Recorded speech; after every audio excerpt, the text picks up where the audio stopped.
Hey, what's going on, everybody? Zach here with Brandonwound Pickups, and welcome back to another episode of Rewind Time.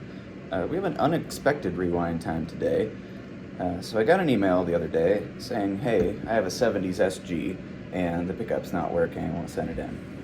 My first question was, is it a tarback? We've talked about tarbacks before. You can't fix them, they're filled with epoxy. Because that's usually what those 70s SGs are going to have. He's like, no, it has a patent applied for sticker on the back of it. Okay, it's probably been changed. It's probably a 57 Classic is what I'm thinking. So this thing gets here today, and I take it out of the box, and I just kind of stare at it for a second. I'll let you take a look here. That's not a 57 Classic. This is an original patent applied for pickup from probably, based on the screws, I'm going to say the 50s, late 50s. I don't know. It's got the kind of the smaller steel screws on it, and you see those a lot in kind of 1959-ish. Usually with double whites and zebras, but I think this one's black. It does not work. Sort of okay lead. It had a ground on it at some point. This probably came out of like an ES 175 or something like that. Yeah, this thing's in really good condition visually. Look at how clean that cover is. It's really nice. We have our tooling marks on the base plate. We have a nice patent applied for decal that was nicer. However, this is a pro tip. Please don't ever put anything over a patent applied for decal, or any decal on a pickup for that matter, because this arrived with a piece of masking tape on here with the guy's information on it. And as you can imagine, when you go to peel the masking tape up, kind of what happens with that. But it's not too bad. You can still tell what it says. It's not going to affect much. This pickup is sealed. This has never been opened before that I can tell. You can see it's really, really nice solder joints. This one looks a little worse, but I'm still going to say, just based on what I see here, this pickup's never been opened. Let's see if it works. I think, oh, I already tested it. It does not work, but we'll do it again just for camera's sake. Nothing. So unfortunately, we are going to have to open this pickup. This is nickel. It's really nice. Like I said, it's just a super clean cover. Yeah, these steel baseplate screws, you do see those occasionally. You're going to see them in 1957 a lot, you know, on the really earliest ones. But those ones tend to look like the brass screws. They have the same shape as the brass screws. These are almost like, actually I can take one out and show you here. These are like tuner screws, I believe. I don't know, maybe Gibson ran out of the other ones and had to substitute. This one's a half-inch. I've seen these in 3/8 as well. I'm not gonna focus. These are fully threaded, whereas the other ones are partially threaded. Anyways, so we got to open this thing up. I'm going to take the cover off of it, and then I'll come back to you guys when I got the cover off. Okay, so we have the cover off. This, ladies and gentlemen, is what we call farm fresh. This is untouched. So this is early 60s. It is a short magnet. I have seen these screws in the early 60s. Sometimes in SGs you'll see that. But again, I think this one was out of an ES 175 based on this. Look at that. That has never, ever been touched.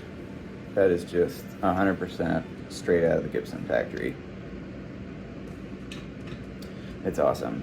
So how can we tell it's early 60s? Like I said, we have a short magnet instead of a long magnet, and we have one piece of end tape. See that?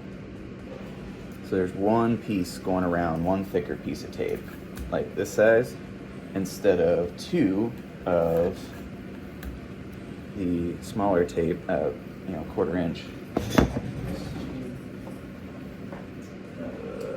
I had one in here, maybe I don't. Anyways, in the 50s, they put two smaller pieces of tape around the end to cover the connections. We've talked about that before. These coils are actually taped pretty neat for old Gibson standards. It's not too bad. So at this point, we have to figure out which of these two coils is bad. So I'm going to look into that now, and hopefully we're going to be able to fix these. We'll see. Maybe it's a cold solder joint or something. If one of the coils is bad and I can't save it, what we're going to do is unwind the original wire onto a spool, and then try to rewind it back on there, assuming it's like a cold solder joint on the start wire or something. Really neat. You can see how the slugs are still really, really shiny. That's because it hasn't been played with the cover off. There's our cover. Very nice cover. Got our dimpling around the pole piece holes. Inside of the cover is just perfect.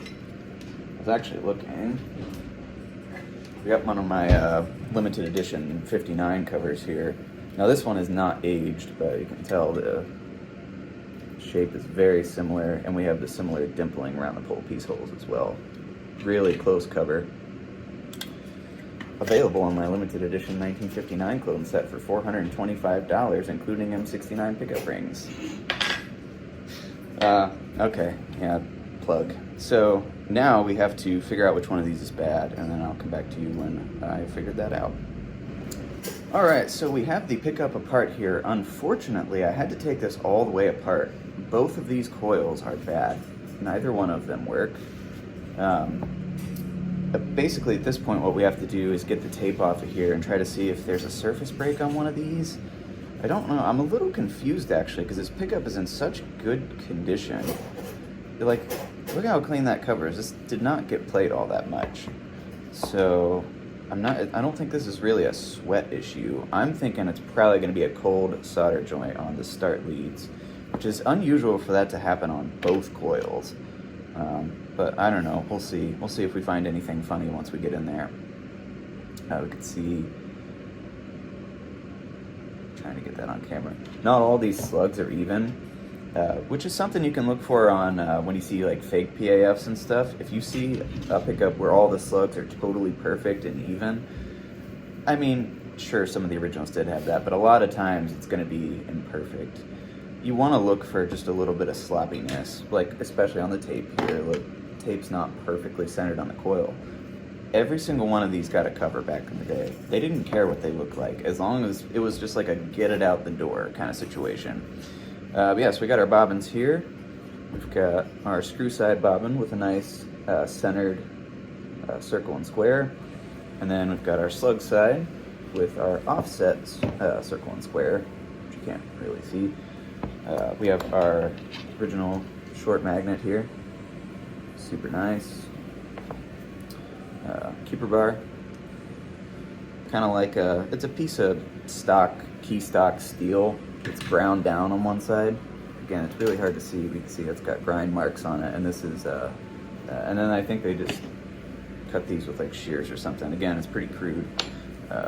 Pole pieces, good, and a maple spacer, and then our base plate, which is not soldered very well at all. Look at the soldering on that lead wire. Yeah, so this is normally what it kind of should look like. Yeah, it was a bad day for whoever was putting that together. They were having a rough time. So we got our tooling marks down there. I took a bunch of pictures of this, guys. I'm gonna blast you with pictures here. At this point, I have to take the tape off of the coils, and based on how the end tape came off, I suspect that's not gonna be very fun. I got most of it off in pretty good shape, but for such occasions as when I do need extra tape, I have a stash of it. So if we need it, I will have it. All right, so I guess I'll try to peel off a little bit of this tape on camera. We're gonna see how it goes. This one looks a little shinier, so I'm gonna start with this one. Now, Goo Gone is probably going to be my friend here. If this is not wanting to come off, we'll probably use some Goo Gone, and that'll help the process a little bit. Let's see. This may not be terrible.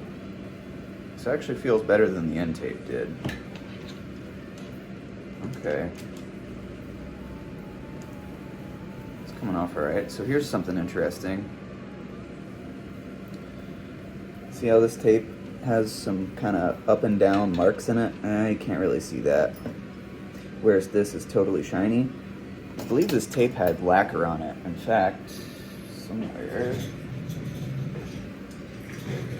got my black light here. You can see, if I can aim it correctly, here we go. It's kind of hard to see in this lighting. This tape has lacquer on it. It glows green under UV light. And when you take the tape off, it kind of disturbs that a little bit.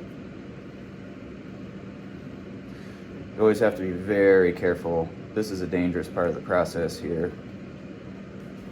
This is actually coming off really nice. It's gonna tear here a little bit because it was already torn there.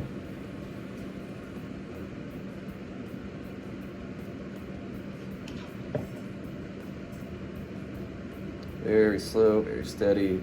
All right, so now it's wanting to peel a little. Now we gotta be careful.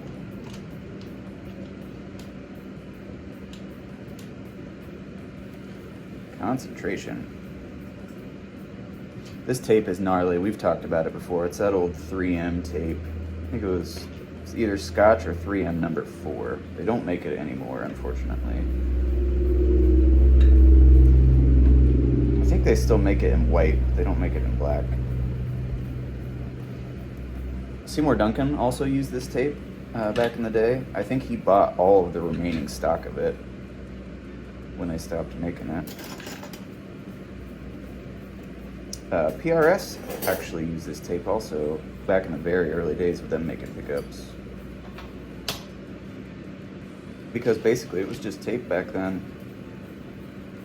You know, it's what was available. Alright, so now it's starting to peel. Well, we were pretty lucky for the first little bit.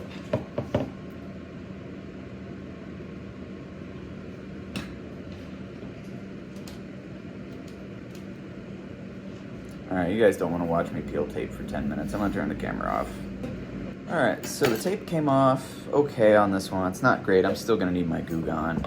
This one's less good. Two totally different colors of wire on here, which is not that uncommon. This is more of a dark purple, whereas this one's more of kind of like a maroon color. Again, both very nice. Unfortunately, at this point, I now have to stop because I have a lot to do. I should be doing other work and pickups and stuff. I got this box in. I was not expecting this. I was not expecting to open an original patent applied for today, and my nerdness took over, and I had to do it anyways. So, all right. So I'm gonna set all this stuff aside. We're probably not gonna get to this today, or maybe even this week. So I don't know when we're gonna do the continuation of this, but when we do, I'll see you guys then. Take it easy. It's too early for video voice. No, I was trying not to get it. Still close. All right. I tried my hardest not to get it.